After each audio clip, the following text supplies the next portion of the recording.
चलिए, तो यहाँ पे क्या है, ये क्वेश्चन हम लास्ट क्लास में कर रहे थे, है ना। एक्चुअली लाइव क्लास में इतने कम आते हैं, फिर रिकॉर्डिंग के इतने मैसेज आते हैं, सर रिकॉर्डेड लेक्चर नहीं मिला, रिकॉर्डेड लेक्चर नहीं मिला। तो ये सब ना बच्चे ऐसे हैं, बस रिकॉर्डिंग के भरोसे बैठे हैं। तो जब लाइव क्लास होगी नहीं तो रिकॉर्डिंग मिलेगा कहाँ से, है ना। सो लाइव क्लास कोई, अब वैसे मैं हूँ नहीं कि मैं रिकॉर्ड करके अपलोड करूँगा, कोई लाइव में आएगा तो क्लास होगी, नहीं आएगा नहीं होगी, सिंपल सी बात है ना। ये है। सो कोर्स तो एक्चुअली लाइव ही था ना। ये तो रिकॉर्डिंग उनके लिए कि मतलब अर्जेंट सिचुएशन रिवीजन के लिए। एनीवे ये आपने ट्राई किया है कि नहीं, कुछ हुआ इसका? यस सर, हो गया है।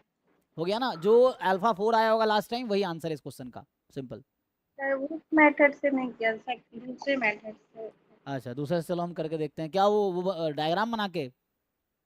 Yes sir, started with state 4 से स्टार्ट करके 3 वेज है क्लोज सेट में जाने का, 4 से 0, 4 से 3 और 4 से 2। हाँ सारी हाँ की प्रोबेबिलिटी डालकर ऐड करिए। हाँ सही कह रहे हैं, तो उससे भी आ जाएगा ये, है ना। ये हमने पहले डिस्कस किया हुआ, डाउट में एक दो बार याद है मुझे, किसी और बच्चे का होगा। Yes sir. तो इस तरह से है तो हो जाएगा, है ना। तो एक तो तरीका जो कल मैंने लास्ट टाइम बताया, जहाँ पे मैंने छोड़ दिया था, जिन लोगों को पता है, तो लास्ट टाइम जो मैं इक्वेशन लिख रहा था, है ना, alpha not is 1, alpha 3 is 1, है ना, इस तरीके से स्टार्टेड विथ 4 है। तो जो इक्वेशन लास्ट टाइम मैंने लिखा था, 4 इक्वेशन लिखे होंगे इस तरह से, एंड उसमें से आपको सॉल्व करके अल्फा 4 निकालना है। अल्फा 4 निकालोगे, जो आंसर आएगा, क्या आता है इनमें से, कुछ आया था आपका, क्या आंसर आया?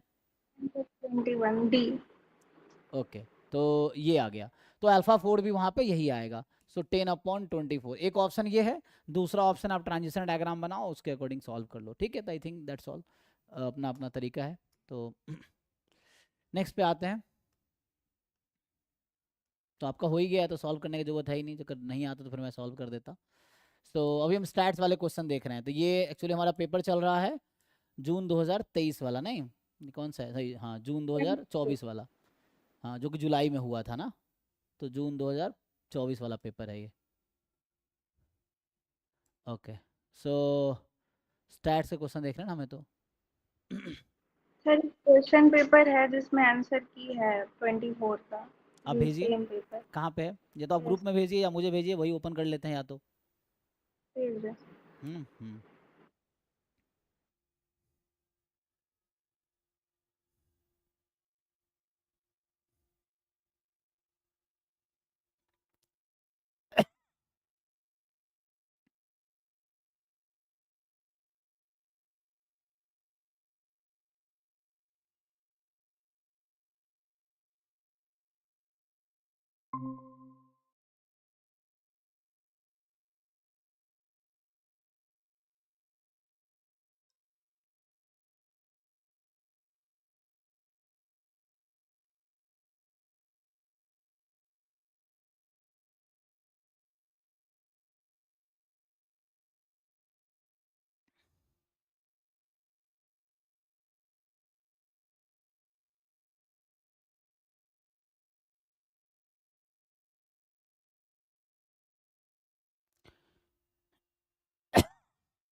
एक मिनट इसको ओपन करते ना तो। अच्छा आंसर की तो आप क्रॉस चेक कर सकते हैं ना। तो इसको कंटिन्यू करते हैं, इसमें क्वेश्चन नंबर ढूंढना पड़ेगा, आप चेक कर लीजिएगा। तो नहीं तो फिर वही ओपन करते हैं, वो एक देखता हूँ, एक मिनट को तो।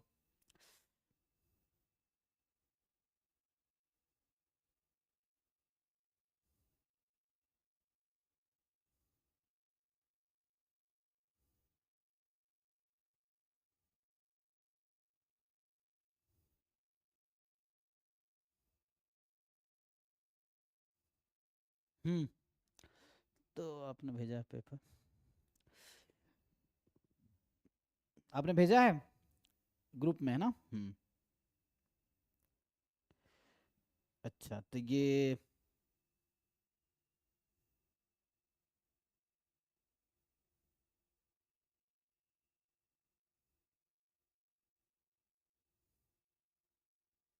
तो विथ आंसर की है ना ये।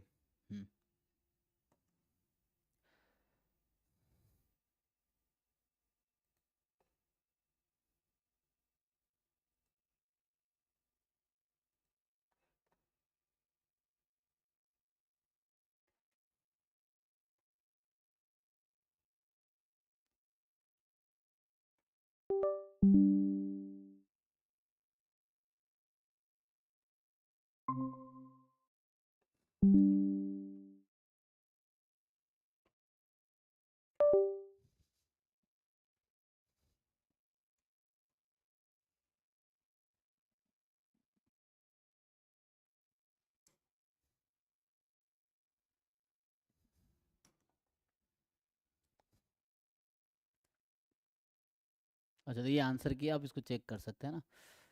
सो ये कब हुआ था? ये तो 25/7 है ना, मतलब 25 जुलाई 2024 को जो पेपर हुआ था, ठीक है। तो इसमें हम लोग मेनली, हमारा तो काम है यूनिट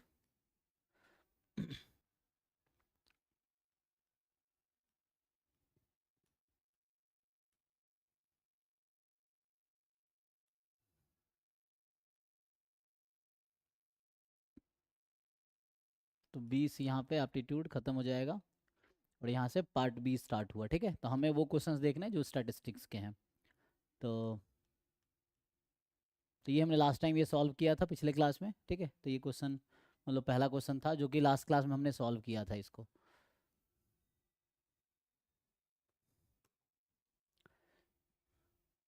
ठीक है। सो ये मान लो अभी के लिए पहला क्वेश्चन है, ये हम देख रहे हैं जून 2000, मतलब झाला कि जुलाई में हुआ था ये एग्ज़ाम। जुलाई 2024 का पेपर है, ठीक है। ये पार्ट बी है, एंड हम लोग यूनिट 4 वाले क्वेश्चंस कर रहे हैं। सो एक क्वेश्चन ये था, दूसरा जो हमारा स्टोकेस्टिक का ही आएगा, ये आ गया, ठीक है। चलो इसको सॉल्व करते हैं। तो ये किया था आई थिंक कि नहीं, नहीं किया था, देख लो। तो इस तरह क्वेश्चन जैम गेट में भी आते हैं।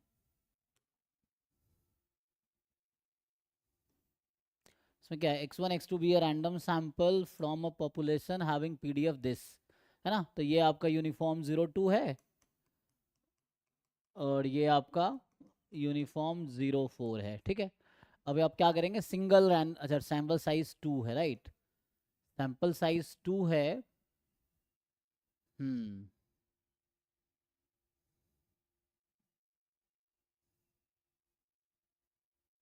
Then power the most powerful, इसका आंसर क्या आएगा बताइए। इसको सॉल्व किया आप लोगों ने, चेक करो जी। तो अभी के लिए दूसरा क्वेश्चन है, जैसे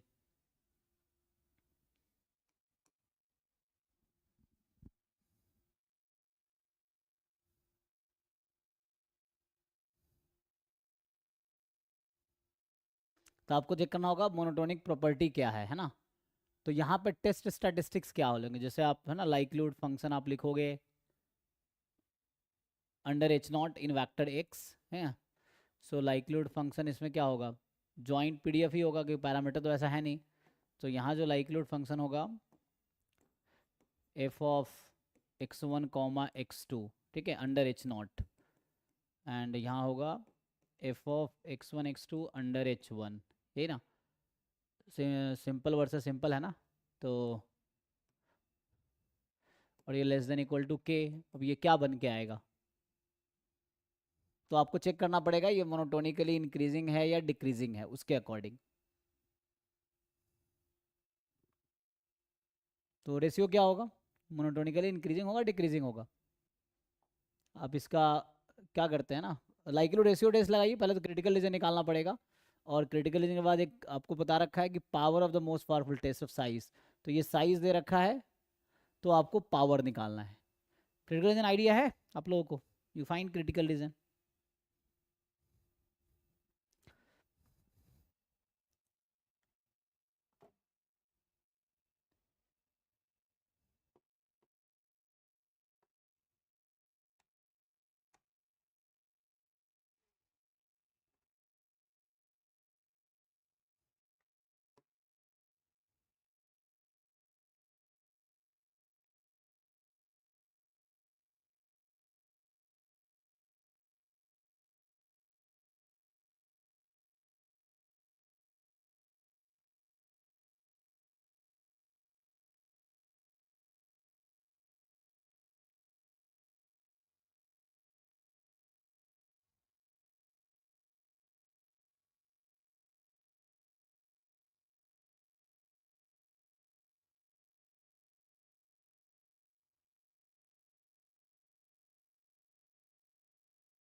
सर सी स्क्वायर 3.8 आ रहा है।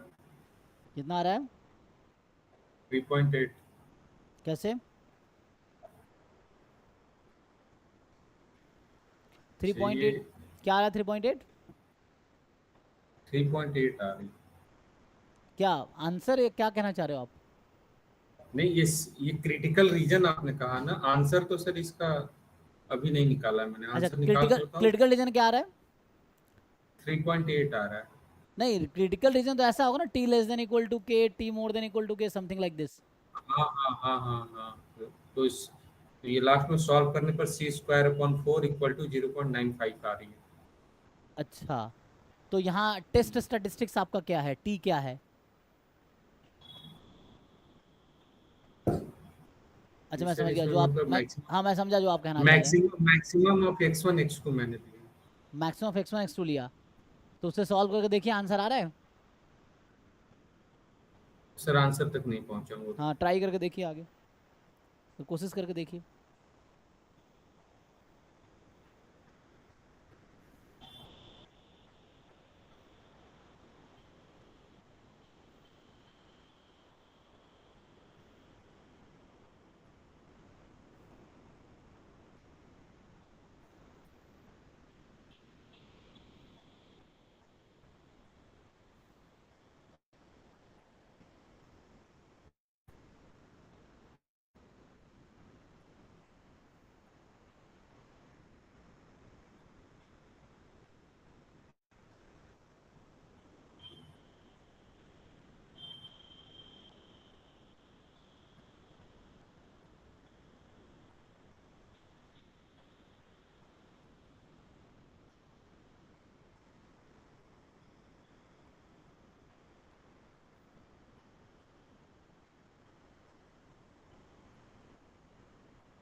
मुझे को ये बताओ बस, लाइक्लीहुड फंक्शन इंक्रीजिंग होगा डिक्रीजिंग होगा, ये बस ये बता दो कि ये इंक्रीजिंग है या डिक्रीजिंग है। यहाँ पे क्या आ जाएगा, जैसे अगर आप लिखोगे 1/2 का स्क्वायर अपॉन 1/4 का स्क्वायर, कब? तो ये आपका तब होगा रेशियो जब x की वैल्यू 0 और 2 में है ना। यहाँ आप क्लोज लगाओगे कोई दिक्कत नहीं, जैसे इन्होंने लगा रखा ना। So you take close interval, so 0 से 2 में ऐसा है। और जब x 2 से 4 में होगा तो क्या होगा? तो 2 से 4 में इधर 0 है अंडर h0, और यहाँ है 1/4 का स्क्वायर। तो ये फाइनली कितना आ गया? 1/4 अपॉन 1/16 है ना, इसको उधर शिफ्ट कर लो तो 4 स्क्वायर 2 स्क्वायर 4 हो जाएगा, और ये 0 हो जाएगा। सो ये 4 है when x between 0 and 2, and 0 when x between 2 and 4। ठीक है, ये आ गया। नाउ ये इंक्रीजिंग है कि डिक्रीजिंग है, ये अभी निकाला हमने LH0 upon LH1 kind of, ये समझिए आप। सो ये x जब 0 से 2 में है तो 4 है, और जब x 2 से 4 में है तो 0 है। तो जब x की वैल्यू इंक्रीज हुई तो लाइक्लीहुड रेशियो की वैल्यू डिक्रीज हो गई। सो मतलब this is a decreasing function. So इसका क्रिटिकल रीजन जो है, जब ये डिक्रीजिंग फंक्शन होगा, ये डिक्रीजिंग फंक्शन है, g of t less than equal to k, g is a decreasing function. तो क्या होगा? और कॉमन सपोर्ट इसका क्या होगा, है ना, x1 0 से 2 में है, अच्छा x2 भी 0 है ना। सो अंडर h0 होगा x1 x2 है ना।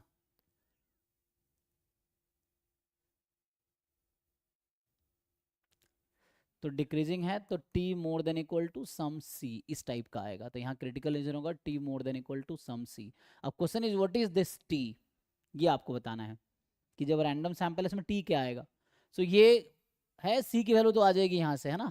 साइज का डेफिनेशन यूज करके. So what is that T actually? T जो है टेस्ट स्टैटिस्टिक्स. आपको क्या लगता है क्या होना चाहिए?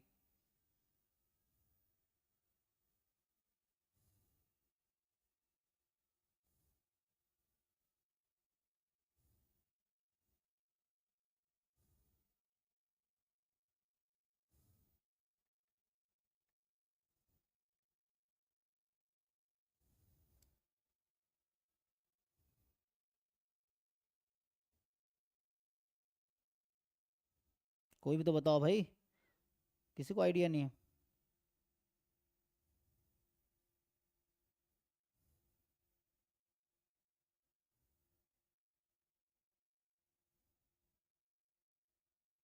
एग्जाम में कैसे करोगे?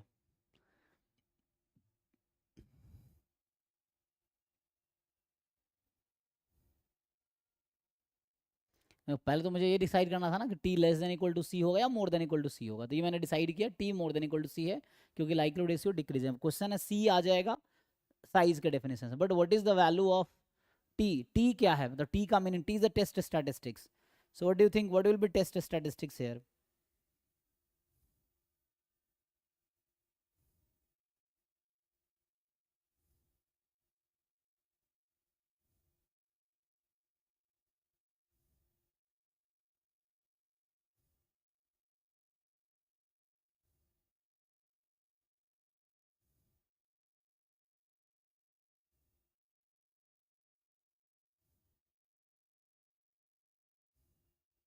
सो यहाँ पे जो टू है ना, तो बोथ विल सेटिस्फाई दिस. तो टी यहाँ पे जो आएगा टी इज, ठीक है ना, एक में एच नॉट में तो टी एक्चुअली जो होगा वो मिनिमम होगा. ठीक है, minimum of x1 x2.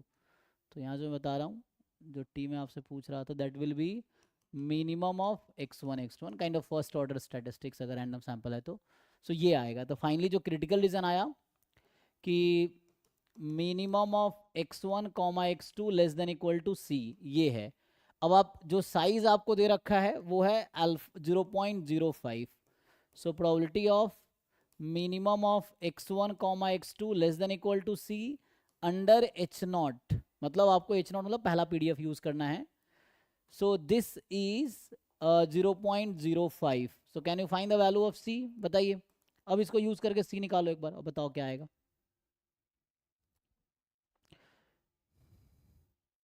Solve करो और बताओ, ठीक है. अगर नहीं सॉल्व करोगे तो मैं ऐसे है ना, मतलब ऐसे मजे लेने के लिए क्लास में ज्वाइन करो, क्लास नहीं होगी. ठीक है, तो सी फाइंड करो. अगर सच में सीखना है तो यू सॉल्व इट, नहीं सीखना है तो बंद करो क्लास व्लास, फालतू में टाइम वेस्ट मत करो मेरा, है ना. यूट्यूब पे बहुत लोग हैं, यूट्यूबर जाके देखो, उनसे सीखो.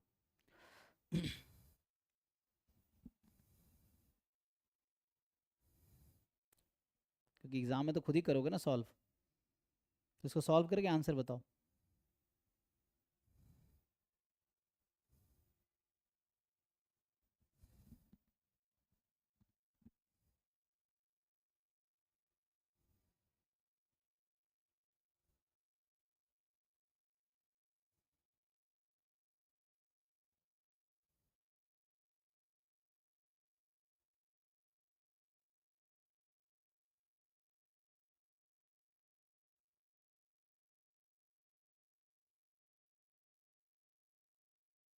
जो मैक्सिमम से सॉल्व कर रहे थे वो देखो भाई क्या आता है आपको, ऐसा सॉल्व कर देखो. But question what is the logic here, है ना. ये है कि तो each x is less than equal to something ना. अगर मान लो पैरामीटर मैं थीटा कर दूं एच नॉट में, जैसे हम अगर वैसे लिखते तो ये कुछ ऐसा है, आप समझ लो. ये question is something like this. अगर एच नॉट आप देखोगे so theta is equal to 2, और एच वन आप देखोगे so theta is equal to 4, इतना ही है. और x1 x2 जो है IID यूनिफॉर्म 0 थीटा है. ठीक है, ये है. सो इस क्वेश्चन को ऐसा भी फ्रेम किया जा सकता है कि x1 x2 are IID uniform 0 theta, x1 x2 are IID uniform 0 theta. ठीक है, एच नॉट में थीटा 2 है अगेंस्ट दिस. सो ऐसा समझिए आप. तो यहाँ पे क्या होगा, x1 less than equal to theta, x2 less than equal to theta, यही है ना. तो इसको अगर आप सॉल्व करेंगे, जब आप इसका लाइक्लीहुड फंक्शन निकालेंगे, सो होगा क्या, when you find the likelihood function, मैं इसकी बात कर रहा हूँ. लाइक्लीहुड फंक्शन में क्या होता है कि f of x1 into F of x2 जहाँ होगा x1 less than equal to theta, x2 less than equal to theta. अब x1 x2 मैं यहाँ ये बता रहा हूँ कि हमने मैक्सिमम क्यों नहीं लिया, मिनिमम क्यों लिया। सो ये आएगा, इससे क्या होगा, theta more than equal to x1, क्या मैक्सिमम होना चाहिए मिनिमम होना चाहिए? एक मिनट, तो यहाँ से फिर तो मैक्सिमम आ जाएगा क्या, चेक करो। तो ऐसे ही बनेगा ना ये। तो यहाँ सफिशिएंट एस्टिमेटर जो यूनिफॉर्म में क्या है, फर्स्ट ऑर्डर स्ट्रेन है, inner order, I think minimum नहीं होगा, फिर मैक्सिमम होगा, यहाँ गलती हुआ है ना। चेक करो, क्योंकि यहाँ पे क्या होगा कि x1 is less than equal to theta, मतलब यहाँ पे है theta more than equal to x1, theta more than equal to x2। So यहाँ से आपको मिलेगा theta more than equal to maximum of x1 x2, I think maximum लेना पड़ेगा, ठीक है, इसको चेंज करो फिर मैक्सिमम आ जाएगा ना। तो ये आ गया एक्चुअली लाइक्लीहुड फंक्शन जब आप लिखते हैं, so it is something like, है ना। तो यहाँ पीडीएफ जैसे 1/थीटा, सैम्पल साइज 2 की बात कर रहा हूँ, square and theta more than equal to nth order statistics हो जाएगा ना। तो nth यहाँ पे सैम्पल साइज 2 है, तो सेकेंड, आई थिंक ये मिस्टेक है, इसको चेक करो, चेंज करो, है ना। सो ये मैक्स होगा सेकेंड ऑर्डर स्टैटिस्टिक्स। सो यहाँ मतलब मेरी गलती है यहाँ पे, ठीक है ना, इसको चेक करो। सो यहाँ से जो आएगा एक्चुअली ये मैक्सिमम आएगा, because in the likelihood function. तो मैक्सिमम लोगे तो ये क्रिटिकल रीजन है। अब तो मीन को मैक्स करो, अब जरा सॉल्व करो। सो देखो आगे मैं कर ही देता हूँ। सो यहाँ पे क्या आएगा, सो हमने जैसे देखा कि हमारा क्रिटिकल रीजन है t more than equal to c, where t हमारा है maximum of x1 comma x2, ठीक, क्योंकि लाइक्लीहुड में मैक्सिमम आ रहा है इसीलिए, ठीक है। बाकी किसी को अपना लॉजिक हो तो बताना, तुम जो भी तुम्हें लगता है। सो डिस्कस करोगे तो ज़्यादा चीज़ें सीखने को मिलेगा, इवन मुझे भी, तो कोई दिक्कत नहीं है। सो यहाँ से क्या आ जाएगा, probability maximum of x1 comma x2 more than equal to c when f is f naught, this is 0.05। तो मैक्सिमम लार्जर है c से, है ना, तो इसका कुछ नहीं हो सकता, तो 1 माइनस करना पड़ेगा। तो आगे कुछ इसके हिसाब से, अच्छा वो जो बता रहे थे 3.8 सही बता रहे थे ना, हाँ वो तो उत्कर्ष पहले ही बता रहे थे, ठीक है। तो इसको सॉल्व करेंगे तो जैसे सी स्क्वायर आता है 3.8, ठीक है, तो यहाँ से सी आपके पास आ गया रूट अंडर 3.8, ठीक। सो नाउ हमारा क्रिटिकल रीजन मिल गया, ठीक है। So we got the critical region. So finally जो हमारा क्रिटिकल रीजन है वो ये आया कि maximum of x1 comma x2 more than equal to 3.8, ये आ गया। अब आप इसको क्या करेंगे, है ना, ये हमारा क्वेश्चन था, उसको रिफ्रेम किया था इस तरह से। सो ये एक्चुअल क्वेश्चन है। नाउ पावर आपसे पूछा गया, राइट। सो पावर होगा probability of rejecting h0 when h1 is true. तो मतलब अब यूनिफॉर्म 0.4 यूज करके आप इसकी प्रोबेबिलिटी निकालो, जरा निकाल पाओगे? मतलब इसे आप ट्राई करते, आप भी कर लेते हो, ऐसा कुछ खास था नहीं, जो लोग कर रहे हो तो कर ही लिए होंगे, है ना। सो तो इसको सॉल्व करके जरा बताइए इसका आंसर क्या आएगा, ठीक है। तो शुरू में मैं ऐसे ही गेस कर रहा था मिनिमम, देन बाद में क्योंकि ये जो आता है ना likelihood ratio, it is a function of sufficient estimator, हमेशा मतलब ये थ्योरम है कि लाइक्लीहुड रेशियो जो होगा वो फंक्शन ऑफ सफिशिएंट एस्टिमेटर होगा, और यहाँ सफिशिएंट एस्टिमेटर आपका nth ऑर्डर स्टैटिस्टिक्स होता है यूनिफॉर्म 0 थीटा में, इसीलिए, है ना। सो शुरू में मैं गेस कर रहा था जस्ट, दिन बाद में लगा कि नहीं सफिशिएंट, तो nth ऑर्डर स्टैटिस्टिक्स है यहाँ पे, सो दैट्स वाई। थर्ड आ रहा कितना आया? थर्ड 0.766 ठीक है 0.7625। सो ये थर्ड वाला आंसर हो जाएगा, ठीक है। किसी को कन्फ्यूजन है तो पूछिए। तो मतलब ऐसा कुछ क्वेश्चन बहुत मुश्किल मतलब ऐसा नहीं था, बस कैलकुलेशन थोड़ा है इसमें, है ना। एक तो कैलकुलेशन है लाइक्लीहुड रेशियो लगा के क्रिटिकल रीजन निकालने वाला कि ये लेस देन या मोर देन, तो उसमें रेशियो आपको चेक करना होगा इंक्रीजिंग डिक्रीजिंग, एक तो उससे डिसाइड हुआ। फिर दूसरा है कि अब आप साइज दे रखा है तो सी निकालो, और सी निकाल के फिर आप पावर निकालो, तो तीन मतलब स्टेप है, तो क्रिटिकल रीजन निकालना, फिर है ना कांस्टेंट की वैल्यू निकालना साइज को यूज करके, फिर पावर निकालना, जिसमें कैलकुलेशंस है, ठीक है।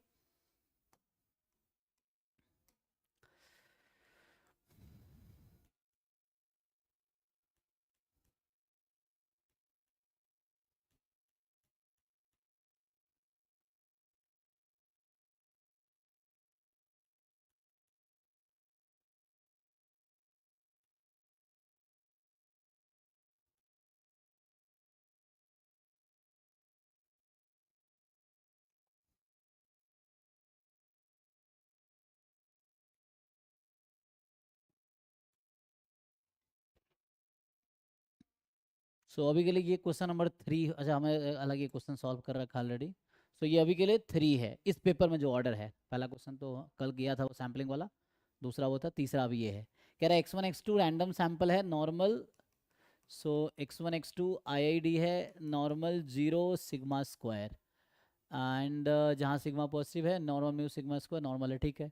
सम कांस्टेंट c है जहाँ पे इज अ कॉन्फिडेंस इंटरवल। अच्छा तो एक इंटरवल दिया है आपको confidence interval for variance sigma square with confidence 0.8, मतलब इसको मैं अगर डायरेक्टली लिखूँ तो ये कहना चाह रहा है sigma square more than equal to c time x1 square plus x2 square less than infinity, this probability 0.95। तो आपसे पूछ रहा है c की वैल्यू निकालो। ये तो बहुत आसान नहीं हो गया, करो इसको। मतलब जस्ट इस प्रोबेबिलिटी को सॉल्व करते जाना है और इसको सिंप्लीफाई करके आप c की वैल्यू निकाल लो। तो सिंप्लीफाई बताओ क्या आएगा। सो है ना, मेनली इसको तुम इग्नोर कर सकते हो, ठीक है। सो मेनली ये पार्ट इंपॉर्टेंट है, तो इनडायरेक्टली लिखे। सो मतलब ये है कि सिग्मा स्क्वायर या जस्ट है ना, ये तो ऑब्वियस है ना, तो यहाँ से c time x1 square plus x2 square less than equal to sigma square is 0.95। तो इसको सॉल्व करके क्या आप लोग निकाल पाओगे value of c? Find, try करो, नहीं तो फिर मैं करता हूँ। इसको कैलकुलेट करोगे आ ही जाएगा आप लोगों का, ठीक है। इसको सॉल्व करो, इसमें कुछ खास है नहीं, जस्ट कैलकुलेशन है। इसको स्टैंडर्ड नॉर्मल बनाओ, काई स्क्वायर बना लो, काई स्क्वायर से आ जाना चाहिए। देखो काई स्क्वायर 2 जो होता है ये आप लोग जानते हैं, काई square 2 is identically distributed with exponential with rate half, है ना।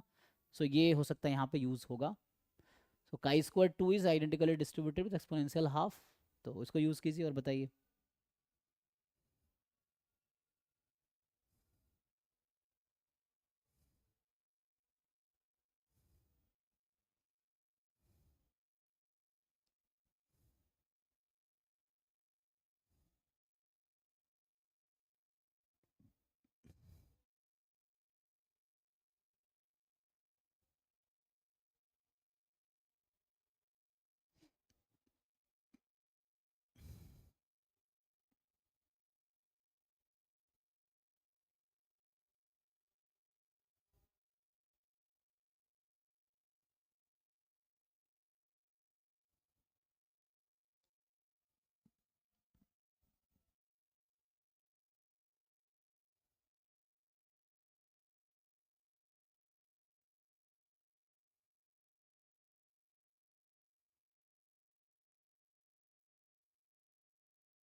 आया भाई कि मुझे ही करना पड़ेगा ये भी? चलो ट्राई करके देख लेते हैं। नहीं सर, हो गया। हो गया, क्या आया इनमें सर से? ये c इक्वल टू 1/-2 log 0.05 आ रहा है। 1 मतलब -1/2 log 0.05। बाकी लोग क्रॉस चेक कर लो, आपका भी यही आ रहा है क्या, थर्ड वाला? बाकी लोग क्रॉस चेक कीजिए, मतलब सिंपल कैलकुलेशन है। आप सिग्मा स्क्वायर को डिनोमिनेटर में ले आओ, फिर है ना यहाँ से आप जानते हो कि मतलब स्टैंडर्ड बना के फिर काई स्क्वायर बन के फिर काई स्क्वायर से एक्सपोनेंशियल हो जाएगा और एक्सपोनेंशियल से आप CDF लिख के आंसर आ जाएगा आपका, ठीक है। जैसे यहाँ पे जो xi/सिग्मा है ये नॉर्मल 0 1 हो गया, तो इसका स्क्वायर करेंगे तो xi/सिग्मा का होल स्क्वायर काई स्क्वायर 1 हो गया, chi square 1 plus chi square 1 काई स्क्वायर 2 हो गया, काई स्क्वायर 2 एक्सपोनेंशियल हाफ हो गया, रेट हाफ है, मीन 2 है। तो इससे आप सॉल्व करके निकाल लो, CDF यूज होगा, C आ जाएगा वहाँ से।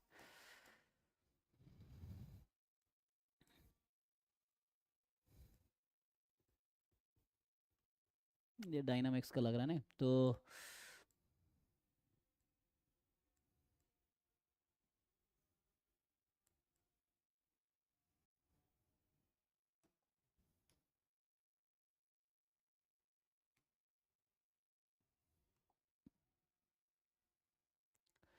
ये कह रहा है कि a point P chosen at random on the line segment AB of length alpha, Z1 Z2 denote the length of the line segment AP and PB। अच्छा, तो जैसे मान लो ये A है, ये B है, ये टोटल लेंथ अल्फा है, बीच में कोई पॉइंट P लिया गया है, तो ये लेंथ Z1 है, AP एंड BP, और ये Z2 है, ठीक। So find the value, expected value of Z1 minus Z2 का मॉड्यूलस। क्वेश्चन क्लियर है? ट्राई करके देखो, नहीं तो फिर मैं करता हूँ, है ना। सो सिंपल है, मतलब ये ए बी लाइन सेगमेंट है, फिक्स लेंथ अल्फा है, Z1 is a random point, मतलब P is a random point, तो A से P का लेंथ Z1 है और B से P का लेंथ Z2 है, ठीक। तो पूछ रहा है what is the expected value of mod Z1 minus Z2 modulus, बताइए। सो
अजय जी, किसी को कुछ समझ आ रहा है?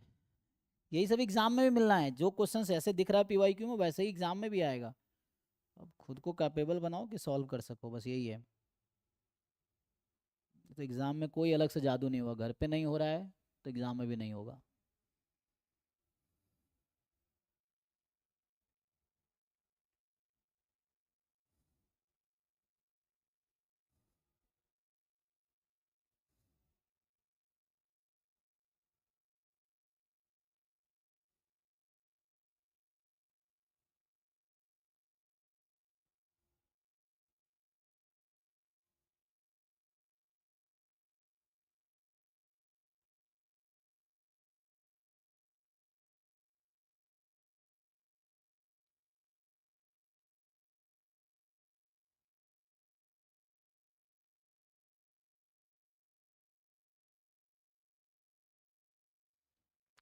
सॉल्व करें? अच्छा, इनका आ गया आपका, कितना आया 3। तो इसमें क्या करोगे, अगर आपको ऐसे समझाया जाए कि जैसे मान लीजिए ये कोई पॉइंट है ना, तो Z1 तो रैंडम पॉइंट है और अल्फा कोई फिक्स रियल नंबर है ना। जैसे इनका आंसर 3 आ गया।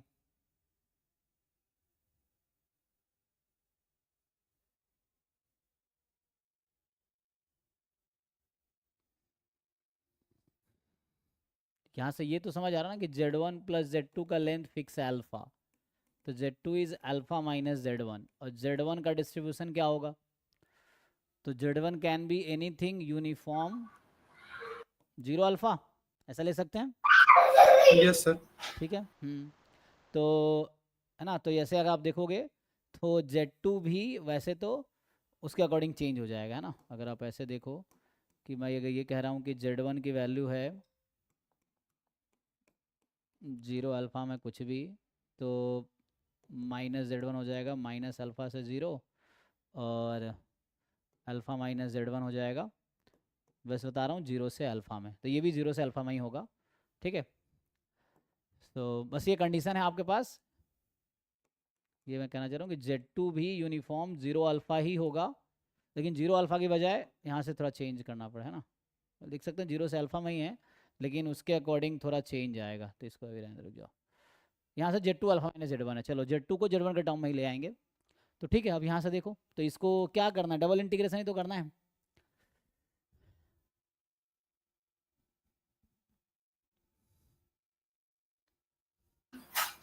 सिंगल वेरिएबल में चेंज करना है, Z2 की वैल्यू रख दो अल्फा पे।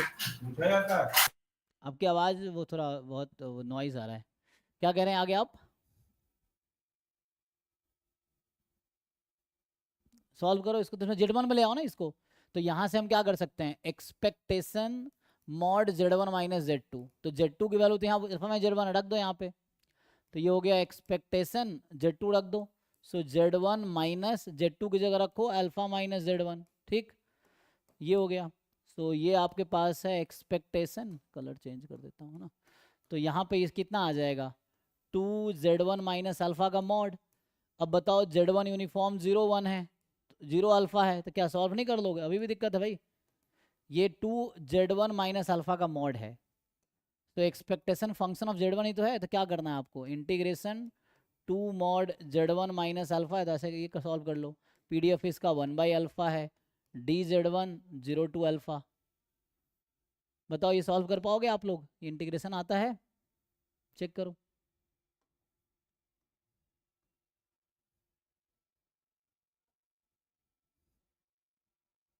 ये Z1 है, Z1 को रख दूँ, वेरिएबल कुछ ले सकते हो ना, अगर Z1 से दिक्कत हो तो you can take some variable, मान लो Z1 की जगह x कर दो, यहाँ x तो यहाँ x, ठीक है।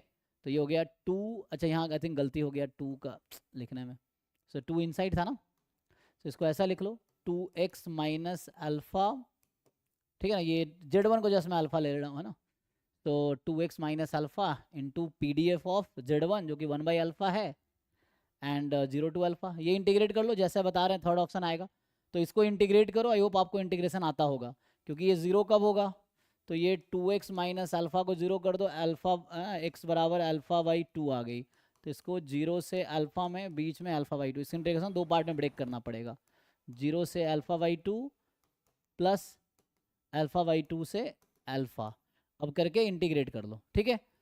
तो इंटीग्रेशन तो आता होगा ना, 11 12 पढ़ के आया ना सब लोग।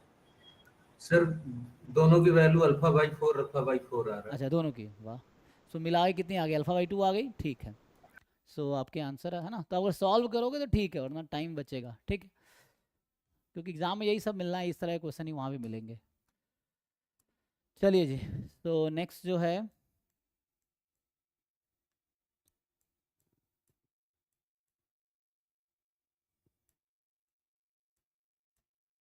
ये भी है ना।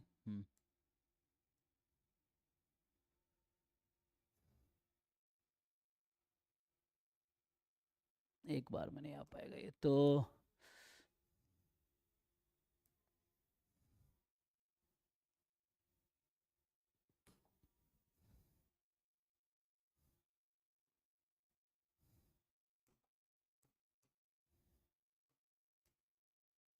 ये भी सॉल्व करो, ये भी आसान ही है ऐसे तो।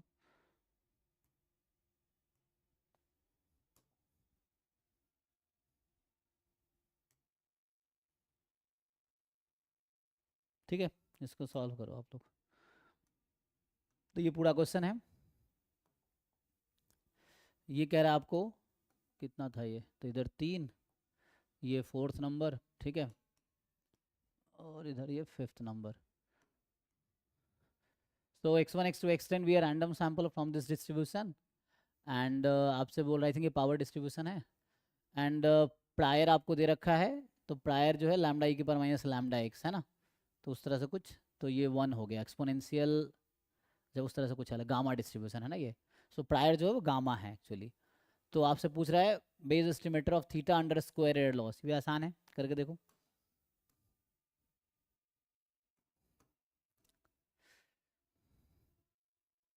तो क्या करना होगा, ये जो हमें निकालना है expected value of posterior, right, यही कि थीटा गिवन एक्स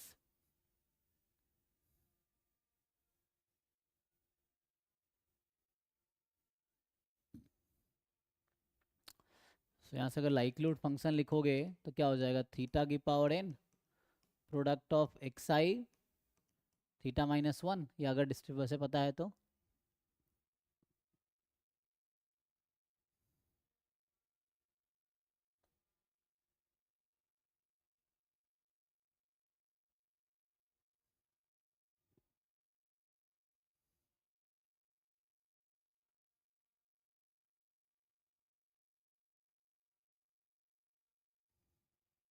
ट्राई करो, देखो क्या आएगा. तो यहाँ से क्या करना पड़ेगा आपको, पोस्टीरियर डिस्ट्रीब्यूशन निकालना पड़ेगा थीटा का, देन पोस्टीरियर मीन जो होगी that is the Bayesian estimator.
ये समझ आ रहा है. तो क्या करते हो आप, अभी लिखते हो ना थीटा गिवन एक्स क्या होता है, इज प्रोपोर्शनल टू ये जो दे रखा है आपको, जो मैं लिखा है लाइक्लीहुड फंक्शन इनटू पाई थीटा, ये लिखते हो ना.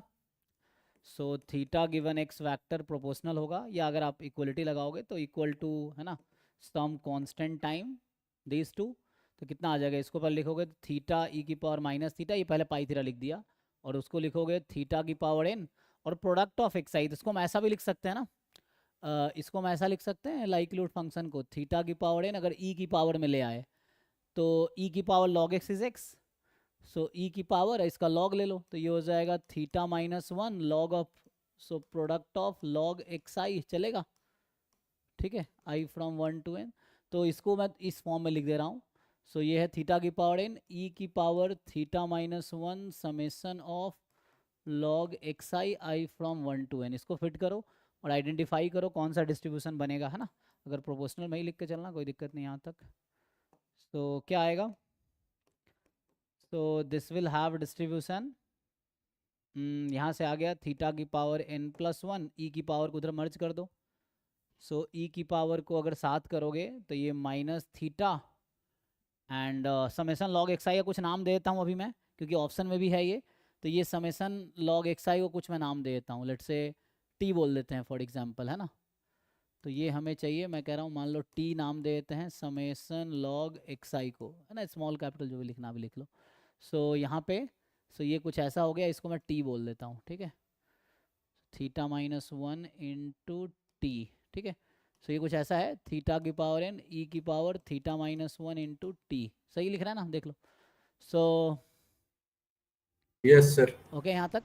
अब यहाँ पे आपका आ जाएगा, इसको ऐड कर लीजिए। So minus theta plus θ-1 into T, इसको सिंप्लीफाई कीजिए, फिर आप देखिए कौन सा डिस्ट्रीब्यूशन में फिट होगा ये। सो ये प्रोपोर्शनल है, ठीक है ना, प्रोपोर्शनल टू, तो ये हो गया थीटा की power n+1 and theta common लो। सो ये हो जाएगा माइनस टी, या माइनस टी अगर कॉमन ले लो तो, है ना, इसको अलग अलग करो, क्या आएगा। तो यहाँ x तो गिवन है, तो t कांस्टेंट है, मतलब t काइंड ऑफ गिवन होगा। सो इसको ये किस फॉर्म में बनेगा, t-1 इंटू थीटा, तो ऐसा कुछ होगा ना, t-1 into theta minus T, यही है। सो अभी तो कुछ ऐसा ही है, जैसे भी लिख लो, वो पहले फॉर्म में भी ठीक है। तो क्या लग रहा है कौन सा डिस्ट्रीब्यूशन का फॉर्म है ये, ऐसा डिस्ट्रीब्यूशन आपको किस में मिलता है, ये कौन सा डिस्ट्रीब्यूशन होगा, गामा। गामा। गामा में पैरामीटर क्या लगता है, तो थीटा गिवन एक्स गामा होगा।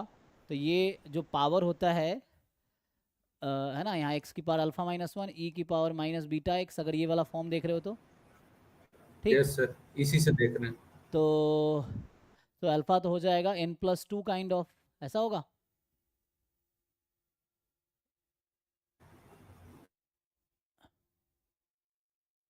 एंड बीटा क्या आएगा, x मतलब थीटा के, लेकिन e के बार माइनस टी को हम कहाँ एडजस्ट करेंगे, तो कांस्टेंट है, चल जाएगा।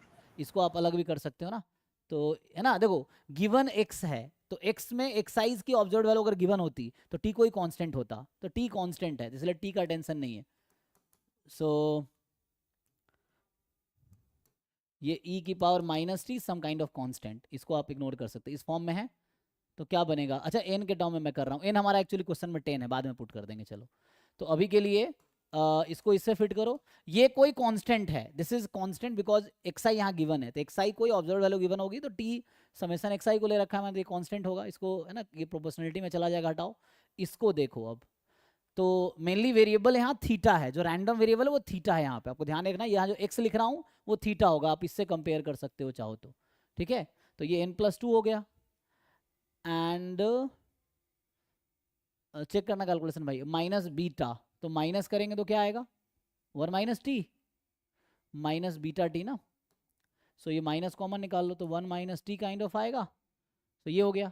तो इसका एक्सपेक्टेशन क्या होगा, what is expectation of theta given x. इस वाले में पीडीएफ कितना आता है, जो भी है ना, कांस्टेंट यहाँ मान लो है अल्फा अपॉन बीटा, जो है जी। तो अल्फा अपॉन बीटा करेंगे, ऐसा कुछ आएगा, चेक करो। तो आपका n क्या है क्वेश्चन में चेक करो, n हमारा 10 है, ठीक।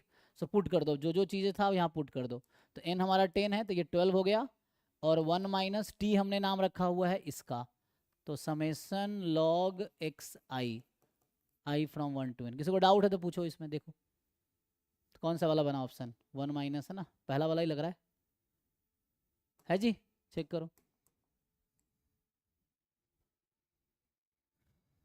ठीक है। ये कांस्टेंट था, ये प्रोपोर्शनल, मैंने यहाँ वेरिएबल हमारा थीटा है, रैंडम वेरिएबल थीटा है यहाँ पे। सो और इसको हमने इसके साथ कंपेयर किया गामा डिस्ट्रीब्यूशन के साथ, सो ये आंसर आ गया।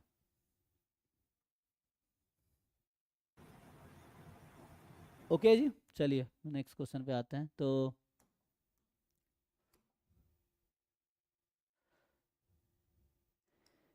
ये आपका बैच क्या सारे कितने बजे तक था, 6:30 से 8 है, 7:30 तक था सर। 7:30 तक ही ना, काम में टाइम भी हो गया, तो ठीक है, थोड़ा 1.5 घंटे का रखेंगे आगे से, अगर आप लोग पे आओगे तो। इसमें जो है क्योंकि अगला बैच 7:30 से 9 से 11, ठीक है। तो अभी बाकी आप सॉल्व करके देखो ना, ये तो हो गया। नेक्स्ट क्वेश्चन अगली क्लास में करते हैं। इसमें मेनली सर ये वाला पीडीएफ सर ग्रुप में भेज दीजिएगा सर। ये ग्रुप में है अभी, देखो जो आप उसमें ग्रुप में अभी भेजा ना इन्होंने, सत्य त्रिपाठी ने इन्होंने भेजा है, देखिए जो वो वाला ग्रुप है ना, कौन सा, क्रैश कोर्स वाला ग्रुप, क्रैश कोर्स सर वो अलग, इससे अलग पीडीएफ है सर वो। नहीं, यही है, आप खोल के देखो सबसे बॉटम में जो लास्ट टेक्स्ट है, सीएस क्रैश कोर्स वाला ग्रुप में देखो, यही पीडीएफ खोला है मैंने, आप ओपन करके देखो।